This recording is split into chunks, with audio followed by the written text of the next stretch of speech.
Hi friends, hello. तर आता गणपती बाप्पा बसायला 5 ते 6 दिवस उरलेले आहे आणि तयारी खूप जास्त म्हणजे माझी तयारी झालेली आहे, पण अजून थोडंसं नाही का सामान जो होता तो तयार करायचा बाकी होता. तर मी काही हारांच्या अशा गोष्टी ज्या आहेत त्या जमा करून ठेवलेल्या होत्या आणि आता मी त्याच्यापासून एक माळ तयार करणार आहे. तर मी ती कशी करणार आहे ते मी तुम्हाला दाखवेल.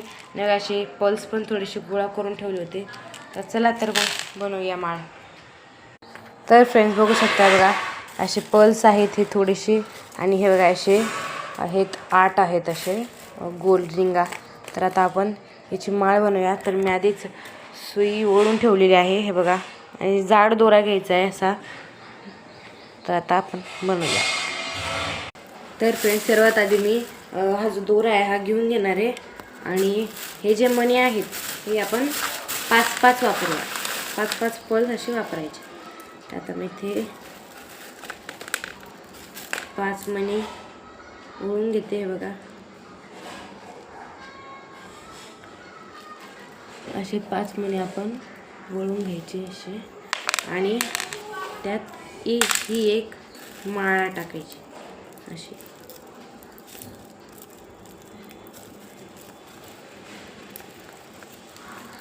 कुसवली काहीच डायरेक्ट मधल्या गोळ्यामधून काढायची.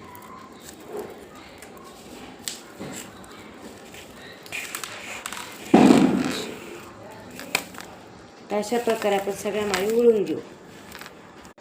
तर फ्रेंड्स हे बघा, अशा सगळ्या माळी आणि मणी वळून हे बघा किती सुंदर माळ तयार केली. आणि खाली एक असं बॉल उरलेला होता, तर तो पण लावून घेतलेला आहे. आणि हे बघा माळ.